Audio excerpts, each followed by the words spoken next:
খালেদা জিয়ার প্রতি শ্রদ্ধা জানাতে ভোর থেকে জিয়া উদ্যানে ভিড়, পরিবারের পক্ষ থেকেও মাগফিরাত কামনা। বিএনপির উদ্যোগে আজ দোয়া মাহফিল। যেমন স্রোত আমরা দেখেছি ওনার জানাজায়, ঠিক তেমন স্রোত এখন দেখতেছি ওনাকে এক নজর ওনার কবরটাকে দেখার জন্য। বাংলাদেশ ভূখণ্ড যতদিন থাকবে ইনশাল্লাহ বাংলার মানুষ এই সমাধিস্থলকে চিরস্মরণীয় করে রাখবে। মনোনয়নপত্র যাচাই বাছাইয়ে নির্বাচন কমিশনের ব্যস্ততা। ৪ জানুয়ারি পর্যন্ত চলবে কার্যক্রম। চূড়ান্ত ঘোষণার অপেক্ষায় প্রার্থীরা। জামালপুরে নদীকে বিল দেখিয়ে জেলা প্রশাসনের ইজারা। কয়েক দশক ধরে কমেছে প্রবাহমান সীমানা। জলমহালকে নদী হিসেবে চিহ্নিত করল পানি উন্নয়ন বোর্ড। মৌসুমে প্রথম বৃষ্টি আর তুষারপাতে বিপর্যস্ত আফগানিস্তানের একাধিক অঞ্চল। কয়েক জায়গায় আকস্মিক বন্যায় ১৭ জনের প্রাণহানি। সাবেক প্রধানমন্ত্রী ও বিএনপি চেয়ারপারসন বেগম খালেদা জিয়ার সমাধিতে ভোর থেকে শ্রদ্ধা জানাতে আসছেন দলের নেতাকর্মী সহ সাধারণ মানুষ। শুক্রবার সকাল 10:30টায় শ্রদ্ধা জানাতে জিয়া উদ্যানের সমাধিতে আসেন জামা রহমান। তার সাথে ছিলেন প্রয়াত আরাফাত রহমান কোকোর স্ত্রী শামিলা রহমান সহ দুই পরিবারের অন্যান্য সদস্যরা। এ সময় তারা ফুল দিয়ে শ্রদ্ধা জানান। দোয়া ও মোনাজাতের পর তারা কিছু সময় নীরবে দাঁড়িয়ে থাকেন। এর আগে সকাল থেকে শ্রদ্ধা জানাতে আসেন শুরু করেন দলের নেতাকর্মী সহ সাধারণ মানুষ। এদিকে বেগম খালেদা জিয়ার বিদেহী আত্মার মাগফিরাত কামনায় দেশবাসী মিলাদ ও দোয়ার আয়োজন করেছে বিএনপি।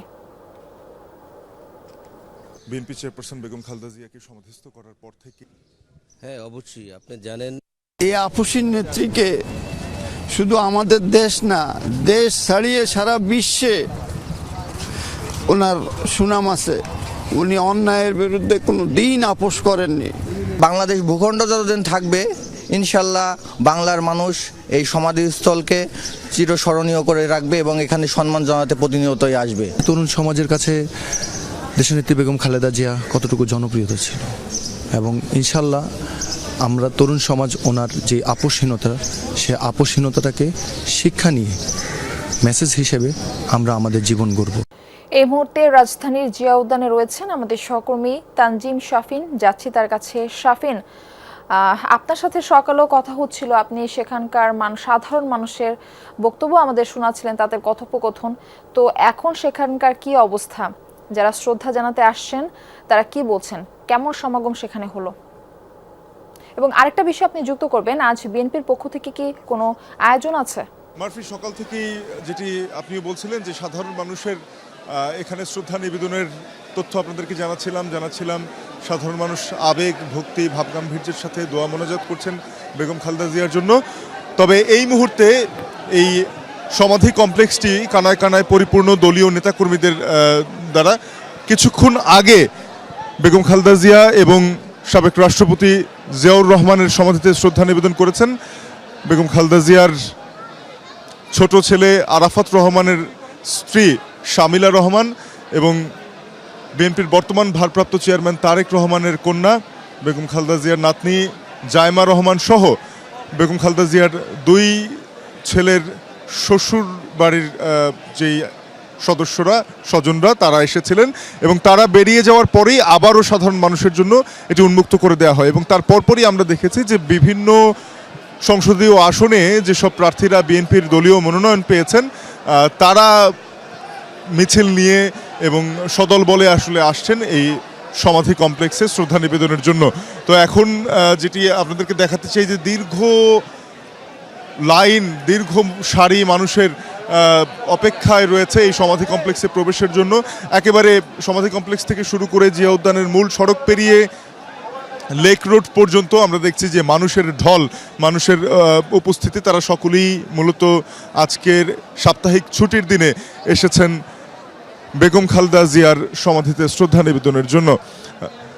এই জায়গাটি আগে থেকেই বিএনপি নেতা কর্মীদের কাছে বিশেষ তাৎপর্যের ছিল, যেহেতু বিএনপির প্রতিষ্ঠাতা সাবেক রাষ্ট্রপতি জিয়াউর রহমানের এখানে সমাধি ছিল। এবং এখন সবশেষ বেগম খালেদা জিয়াকে এখানে সমাহিত করার পর, তিনবারের এই সাবেক প্রধানমন্ত্রীকে সমাহিত করার পর এই জায়গাটি বিএনপি নেতাকর্মী সহ সাধারণ মানুষের কাছেও একটি আগ্রহের জায়গা এবং তারা স্বপ্রণোদিতভাবেই অনেকে শ্রদ্ধা নিবেদন করতে এসেছেন এবং দলীয় যে আনুষ্ঠানিকতাগুলো সেগুলো আসলে দিনের পরের ভাগে, যেহেতু আজকে শুক্রবার জুমার নামাজ রয়েছে, জুমার নামাজের পরেও এবং আগেও নেতাকর্মীদের ব্যাপক উপস্থিতি, অর্থাৎ এখন যেরকম দেখা যাচ্ছে ঠিক তেমনই ব্যাপক উপস্থিতি দেখা যাবে বা লক্ষ্য করা যাবে বলে আমরা ধারণা করছি। তো এখনো পর্যন্ত আসলে মানুষের ঢল এই সমাধি কমপ্লেক্সের অভিমুখে, এবং তারা আসছেন, শ্রদ্ধা নিবেদন করছেন, স্মরণ করছেন বেগম খালেদা জিয়ার এই দেশ গঠনে অবদান, তার সরকার পরিচালনার কৃতিত্ব এবং তার রেখে যাওয়া আদর্শকে। তো এখনো পর্যন্ত সমাধি কমপ্লেক্সের এই পরিস্থিতি আমার কাছে ছিল। মারফে। আর শাফিন, আমরা দেখছিলাম লোকসমাগম সকালের তুলনায় কিন্তু এখন অনেকটাই বেড়েছে। আপনাকে ধন্যবাদ আমাদের সঙ্গে যুক্ত হওয়ার জন্য। আপনি আমাদের সঙ্গেই থাকুন। বাংলাদেশের রাজনীতির নেতৃত্বের পালাবদল হয়েছে অনেক, তবে এবারের চিত্রটা একেবারেই ভিন্ন। দল হিসেবে বিএনপির সরকার পরিচালনার অভিজ্ঞতা থাকলেও খালেদা জিয়ার মৃত্যুর পর সরকার প্রধানের অভিজ্ঞতা শূন্য এখন সব দল। বিশ্লেষকদের মতে খালেদা জিয়ার মতো নেতৃত্বের অনুপস্থিতি দেশের রাজনীতিতে সংকটের শঙ্কা তৈরি করেছে। তবে আগামীতেই যারা দেশ ও দল পরিচালনায় যুক্ত হবেন তাদের স্মরণে রাখতে হবে বিগত রাজনৈতিক ইতিহাস, মোকাবেলা করতে হবে ভোটের রাজনীতিতে জনতার আস্থা অর্জন, ব্যক্তির নেতৃত্ব ও সুশাসন প্রতিষ্ঠার মতো চ্যালেঞ্জ। আহমেদ রেজার প্রতিবেদন।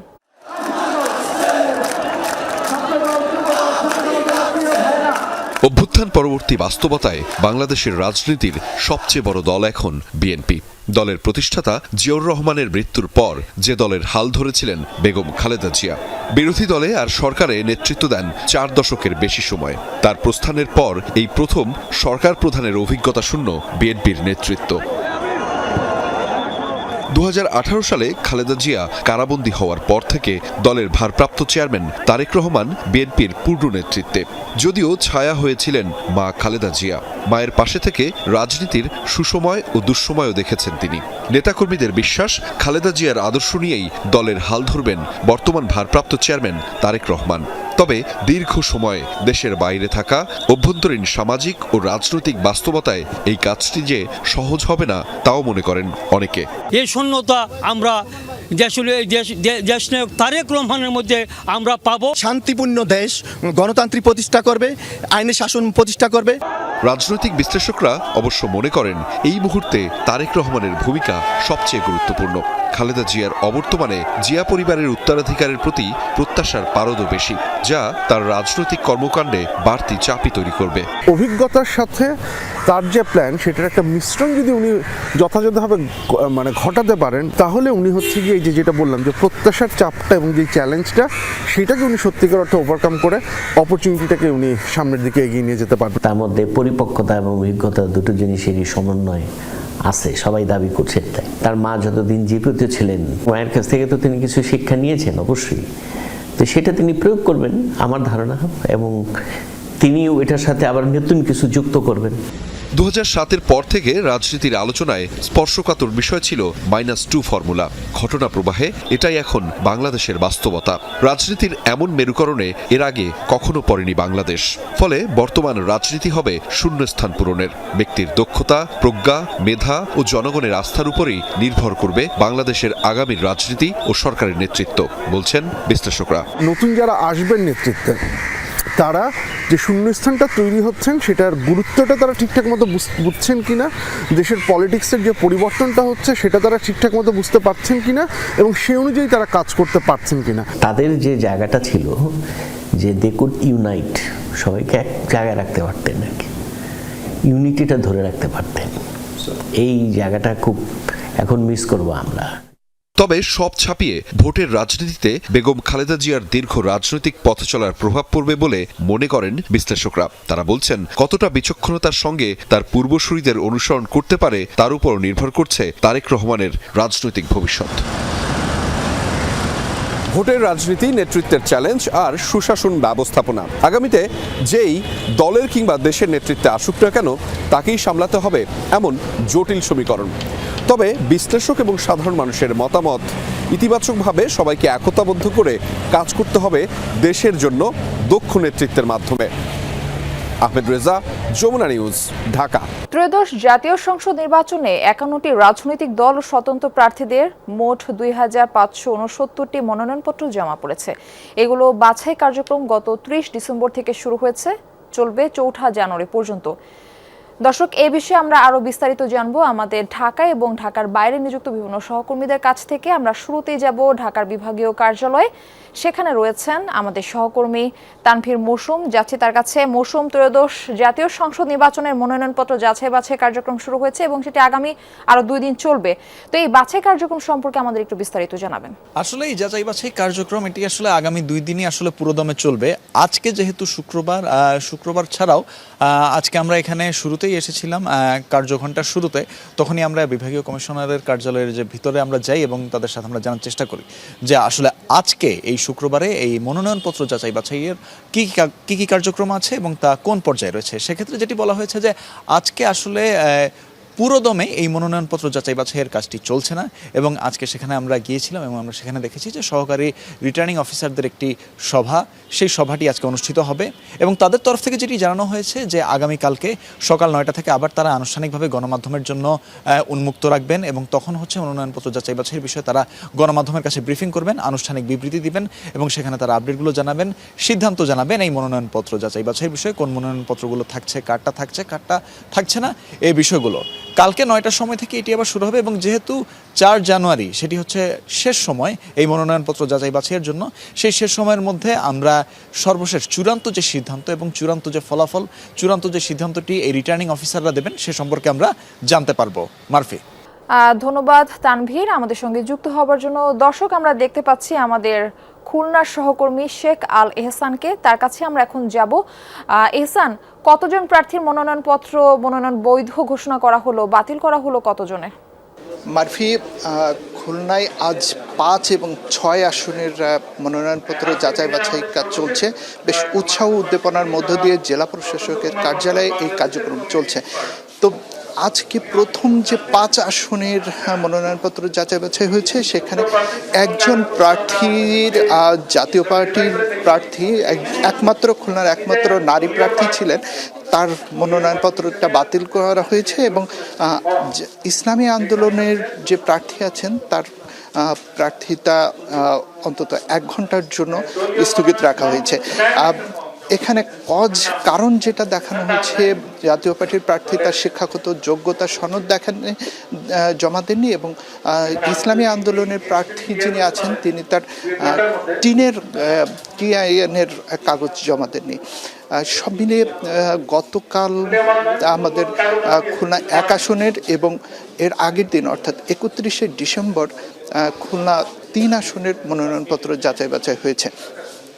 গতকাল এবং আগের দিন যে যাচাই বাছাই হয়েছে তাতে 3 জন করে প্রার্থীর মনোনয়নপত্র বাতিল হয়েছে এবং এখন যেটা আছে, আজকে দেখলাম 2 জনের আপাতত বাতিল হয়েছে আর এরপরে যেটা হবে 6 আসনের বাছাই চলছে। মারফি, আপনাকে জানাতে চাই এই 2 আসনে 6 জন করে মোট প্রার্থী রয়েছেন। এর মধ্যে কতজন থাকবেন এরপরে মনোনয়নপত্র যাচাই বাছাই শেষে সেটাই দেখা যাবে। আর একটা বলতে চাই, খুলনায় মোট ভোটার রয়েছে 20,76,000-এর কিছু বেশি। ভোটারদের মধ্যে বেশ নির্বাচন, এই ত্রয়োদশ জাতীয় সংসদ নির্বাচন নিয়ে বেশ উৎসাহ উদ্দীপনা দেখা যাচ্ছে। মারফি, শেখ আল এহসান, আপনাকে ধন্যবাদ। দর্শক, এ পর্যায়ে আমরা একটু রংপুরে যাব, সেখানে রয়েছেন আমাদের সহকর্মী মাজহার মান্নান। যাচ্ছি তার কাছে। মাজহার, আপনার কাছে একই প্রশ্ন থাকবে, মনোনয়ন যাচাই বাছাই কার্যক্রম সম্পর্কে আমাদের জানাবেন। এখানে আজ এই মুহূর্তে রংপুর 3 আসনের যে মনোনয়নপত্রগুলো ছিল, অর্থাৎ 10 জন মনোনয়ন দাখিল করেছিলেন, সেগুলো যাচাই বাছাই কার্যক্রম চলছে। এখনকার তথ্য যদি কিছুক্ষণ আগে তৃতীয় লিঙ্গের প্রার্থী, স্বতন্ত্র প্রার্থী হিসেবে জনাব আনোয়ারা ইসলাম রানী, তার মনোনয়নপত্রটি বৈধ হয়েছে। তারও আগে জাতীয় পার্টির গোলাম মোহাম্মদ কাদের, যিনি দলটির চেয়ারম্যান জনাব গোলাম মোহাম্মদ কাদের, তার মনোনয়নপত্র বৈধ হয়েছে। এখানে বিএনপির প্রার্থী জনাব শামসুজ্জামান শামু, তারও মনোনয়নপত্র বৈধ ঘোষণা করা হয়েছে। ইসলামী আন্দোলন বাংলাদেশের প্রার্থী জনাব আমিরুজ্জামান পিয়াল, তারও মনোনয়নপত্র বৈধ ঘোষণা করা হয়েছে। বাংলাদেশ জামাত ইসলামের প্রার্থী জনাব মোহাম্মদ মাহবুবুর রহমান, তারও মনোনয়নপত্র বৈধ ঘোষণা করা হয়েছে। বাংলাদেশ সমাজতান্ত্রিক দল বাসদের জনাব আব্দুল কুদ্দুস, তারও মনোনয়নপত্র বৈধ ঘোষণা করা হয়েছে। এখানে আরেকটি বাতিল করা হয়েছে, সেটি স্বতন্ত্র প্রার্থী যিনি বিএনপির হয়ে লড়েছিলেন এর আগের ভোটগুলোতে, জনাব রিটা রহমান।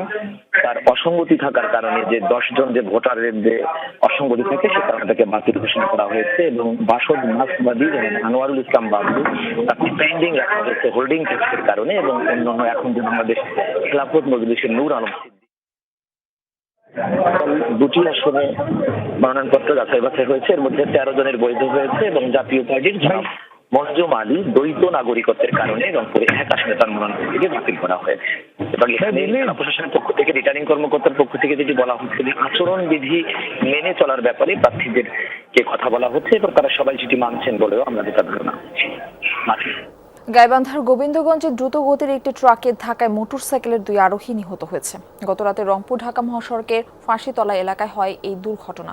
পুলিশের স্থানীয়রা জানায় জনি মিয়া, সিদ্দিকুর রহমান ও শরীফুল ইসলাম বগুড়া থেকে একটি মোটরসাইকেলে করে গোবিন্দগঞ্জের দিকে যাচ্ছিলেন। পথে ফাঁসিতলা এলাকায় পৌঁছালে পেছন দিক থেকে দ্রুত গতিতে আসে একটি ট্রাক তাদের ধাক্কা দেয়। এতে দুমড়ে মুচড়ে ট্রাকের নিচে চাপা পড়ে মোটরসাইকেলটি। ঘটনাস্থলে মৃত্যু হয় জনি মিয়া ও সিদ্দিকুর রহমানের। আহত হয় মোটরসাইকেলের আরেক আরোহী শরীফুল ও ট্রাকের এক হেলপার। 16 নদ-নদী জেলা জামালপুর। এই জেলার 2 নদীর নাম এক করে বিল দেখিয়ে 3 যুগেরও বেশি সময় ধরে মাছ চাষের জন্য ইজারা দিচ্ছে জেলা প্রশাসন। প্রবাহমান নদী মাদারদাহকে বিল দেখিয়ে ইজারা দেওয়ায় ক্ষুব্ধ নদী পাড়ের বাসিন্দারা। জেলা প্রশাসনের নির্ধারিত জলমহালকে নদী হিসেবে চিহ্নিত করেছে পানি উন্নয়ন বোর্ড। তবে এই ব্যাপারে ক্যামেরার সামনে কথা বলতে না চাইলেও পরবর্তী ব্যবস্থা গ্রহণের কথা জানিয়েছে জেলা প্রশাসন। 1986 সাল থেকে জামালপুরের মেলান্দহ উপজেলার এই প্রবাহমান নদীটিকে জলমহাল দেখিয়ে ইজারা দিচ্ছে জেলা প্রশাসন। গেল 30 অক্টোবর 18টি জলমহালের সাথে 6 বছরের জন্য নতুন করে এটির ইজারা বিজ্ঞপ্তি দেয়া হলেও দরপত্র নেয়নি কেউ। আরএস রেকর্ড অনুযায়ী 2024 সালের 23 অক্টোবর জেলার 16টি নদ নদীর মধ্যে মাদারদহ ও সাবারিয়া 2টি আলাদা নদী দেখানো হয়, যেখানে মাদারদহ নদীকে তেঘুরিয়া উৎসমুখ থেকে পয়লা পতিতমুখ পর্যন্ত 2 কিলোমিটার দেখানো হয়েছে, আর সাভারিয়া নদী উৎস এবং পতিতমুখ দেখানো হয় যমুনায়। দৈর্ঘ্য দেখানো হয় 5 কিলোমিটার। ইজারাযোগ্য জলমহালের তালিকায় নদী দুটিকে জুড়ে দিয়ে মাদারদহ সাভারিয়া বিল আকারে দেখানো হয়। এক সময় যমুনা থেকে বয়ে এসে আবার যমুনায় পতিত হওয়া নদী দুটিতে মাছ ধরতেন স্থানীয়রা। এখানে যেন কখনো ইজারা না দেওয়া হয় সেই দাবি নদী পাড়ের বাসিন্দাদের। নদী তো আমরা বিল বলি না, আমরা মাছ ধরতে পারি না, আমরা কোনো কিছু করে না, গা গোসল ঠিকই করে জন্মপাড়তে মাথা ধর নদী আগে মেলান্দরের আসলে ওই মেলান্দরের চার ধরে মেলান্দরেরা ওরা কোনোদিন জমা দেয় না কিন্তু ওরা মাছ মেরে খাইছে। 2-4-5 বছর ধরে বন্যা আছে, চরপত আছে, বস এই চরপত আছে, এখন সবাই খালো তো বিল। যমুনার অনুসন্ধানে দেখা গেছে মাছ চাষের নামে নদী থেকে বালু তোলায় প্রতি বছর ইজারা দেওয়ার নেপথ্যের আসল কারণ। এদিকে সাবারিয়া নামেও আলাদা বিলের কোনো অস্তিত্ব পায়নি যমুনা টেলিভিশন। এখানে বালু পড়ছে, ওটা যার দহরে তাই বেচলো, আর একজনে কিনে নিয়ে ওই আবার কাইডি ব্যস্ত আছে, এইরকম মানে চলছে। আমাদের এখানে সাবেরিয়া নামে কোনো বিল নাই, আর এই মাদারদহ নদীটাই এটাই ডাক হয়, আমরা জন্মের পর থেকেই দেখি এটা ডাক হয়, মাঝিরে ডাইকে না ওরা মাছ মারে। মাদারদহ এবং সাবারিয়া 2টি আলাদা নদী, কিন্তু একটা দুষ্ট চক্রের কবলে পড়ে দীর্ঘদিন যাবৎ এই নদীটাকে ইজারা নিয়ে এখানে মানে ওপেন করার মতো যে নদী কেন্দ্রিক জীবিকায়নটা নষ্ট করা হয়েছে। জেলা প্রশাসনের নির্ধারিত জলমহালকে নদী হিসেবে চিহ্নিত করেছে পানি উন্নয়ন বোর্ড। ক্যামেরার সামনে কথা বলতে না চাইলেও খুদে বার্তায় পরবর্তী কার্যক্রম গ্রহণের কথা জানায় জেলা প্রশাসনের পক্ষ থেকে অতিরিক্ত জেলা প্রশাসক সুমি আক্তার। সর্বশেষ আরএস রেকর্ড অনুযায়ী মাদারদহ 2 কিলোমিটারের একটা নদী এবং সাবারিয়া 5 কিলোমিটারের একটা নদী হিসেবে তালিকাভুক্ত রয়েছে। প্রথম ইজারায় বিলটির মূল্য ধরা হয় 2,150 টাকা। বর্তমানে যা ধরা হয়েছে 2,31,250 টাকা। যমুনা থেকে বয়ে আসা এই নদীটি বর্ষাকালে খরস্রোতা হয়ে ওঠে, যদিও এখন শুষ্ক মৌসুমে মৃতপ্রায়। তবুও এটি নদী। এই নদীকে জেলা প্রশাসন বারংবার খাল দেখিয়ে ইজারা দিয়ে আসছিল। সেই ইজারার পিছনে রয়েছে বালু উত্তোলন সহ মাছ ধরার একটি গল্প। এই মাছ ধরার কারণে কিন্তু স্থানীয়রা নদীতে নামতে পারেনি। সে কারণে এই ইজারা বাতিল করে নদীকে নদীর মতো থাকতে দেওয়ার দাবি জানিয়েছেন স্থানীয়রা। সাগর ফরাজি, যমুনা নিউজ, জামালপুর। সারা দেশে জেকে বসেছে শীত। বিশেষ করে মধ্য ও দক্ষিণ পশ্চিমাঞ্চলে গত কয়েকদিন ধরে তীব্র শীত অনুভূত হচ্ছে। আজ দেশের সর্বনিম্ন তাপমাত্রা রেকর্ড করা হয়েছে যশোরে 8 ডিগ্রি সেলসিয়াস। ভোর থেকে ছিল ঘন কুয়াশা। এ সময় হেডলাইট জ্বালিয়ে যানবাহন চালাতে দেখা যায়। বেলা বাড়ার সাথে বেশিরভাগ জেলায় কুয়াশা কিছুটা কমে আসে। বিভিন্ন রুটে নৌযান চলাচলও বিঘ্ন ঘটে। ভোগান্তি বেড়েছে হতদরিদ্র ও ছিন্নমূল মানুষের, কমেছে আয় রোজগার। কনকনে ঠান্ডায় খেতে কাজ করতে বেগ পেতে হচ্ছে চাষিদের। এদিকে শীতের সাথে পাল্লা দিয়ে বাড়ছে ঠান্ডাজনিত রোগের প্রকোপ। আক্রান্তদের বেশিরভাগই শিশু ও বয়স্ক।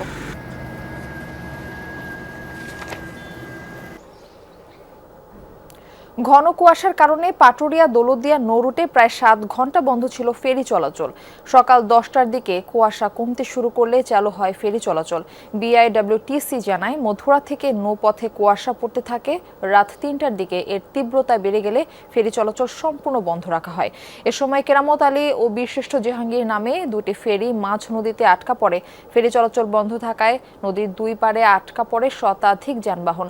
পরবর্তীতে কুয়াশা কেটে গেলে পুনরায় ফেরি শুরু হয় ফেরি চলাচল।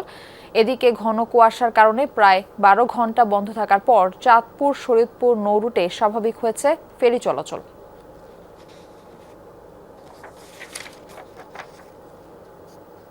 মৌসুমে প্রথম বৃষ্টি ও তুষারপাতে বিপর্যস্ত আফগানিস্তানের একাধিক অঞ্চল। বেশ কয়েক জায়গায় দেখা দিয়েছে আকস্মিক বন্যা।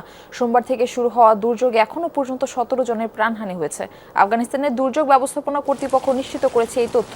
সবচেয়ে বেশি ক্ষতিগ্রস্ত দক্ষিণ ও পশ্চিমাঞ্চলের প্রদেশগুলো। প্রত্যন্ত অঞ্চলগুলোতে ত্রাণ সামগ্রী পাঠানো দুরূহ হয়ে উঠেছে। ক্ষতিগ্রস্ত কয়েক হাজার পরিবার। মৃত্যু হয়েছে বহু গবাদি পশুর। আরও কয়েকদিন দুর্যোগপূর্ণ আবহাওয়া বজায় থাকবে বলে জানিয়েছে দেশটির আবহাওয়া বিভাগ। টানা 5ম দিনের মতো সরকার বিরোধী বিক্ষোভে উত্তাল ইরান। একদিনে নিরাপত্তা কর্মীদের সাথে সংঘর্ষে প্রাণ গেছে অন্তত 7 জনের। আহতের সংখ্যা ছাড়িয়েছে অর্ধশত। আধা রাষ্ট্রীয় বার্তা সংস্থা ফার্স নিশ্চিত করেছে তথ্যটি। এদের মধ্যে লেরেস্তান প্রদেশের আজনা শহরে শুধু 3 জন নিহত হয়েছে। ধর্মীয় গুরুত্বপূর্ণ শহর কোম ছাড়াও বিক্ষোভ পৌঁছেছে মাজানদারান, খুজেস্তান, হামাদান ও ফার্স প্রদেশের নতুন নতুন অঞ্চলে। সরাসরি বিক্ষোভকারীদের উপর গুলিবর্ষণের ঘটনা ঘটেছে নুরাবাদ, হামাদান সহ 5 শহরে। এদিকে ক্রমেই জোরালো হচ্ছে ইরানের সরকার পতনের ডাক। দেয়া হচ্ছে সর্বোচ্চ নেতা খামেনি বিরোধী স্লোগান। রাজতন্ত্র পুনঃপ্রতিষ্ঠার দাবিও তুলেছেন বিক্ষোভকারীরা। ডলারের বিপরীতে মুদ্রার রেকর্ড পতন ও জীবনযাত্রার লাগামহীন ব্যয় বৃদ্ধির প্রতিবাদে রোববার থেকে ইরান জুড়ে চলছে এই বিক্ষোভ। ইয়েমেনের উত্তরাঞ্চল থেকে আলাদা হওয়ার দাবিতে আবারও দক্ষিণাঞ্চলে বিক্ষোভ হয়েছে। বৃহস্পতিবার বন্দর নগরী এডেনে বিচ্ছিন্নতাবাদী গোষ্ঠী সাউদার্ন ট্রানজিশনাল কাউন্সিল বা এসটিসির সমর্থকরা এই প্রতিবাদ কর্মসূচির আয়োজন করে। ইয়েমেনের আন্তর্জাতিক স্বীকৃতি সরকার এসটিসি সদস্যদের দখলকৃত এলাকা ছেড়ে যেতে বলার পরই রাস্তায় নামে গোষ্ঠীটির সমর্থকরা। এদিকে সৌদি আরবও গোষ্ঠীটিকে হাদরামাউত ও মাহরা প্রদেশের নিয়ন্ত্রণ ছেড়ে দেওয়ার আহ্বান জানিয়েছে। তবে দক্ষিণাঞ্চলের আলাদা দেশ গঠনের সিদ্ধান্তে এখনও অনড় এসটিসি।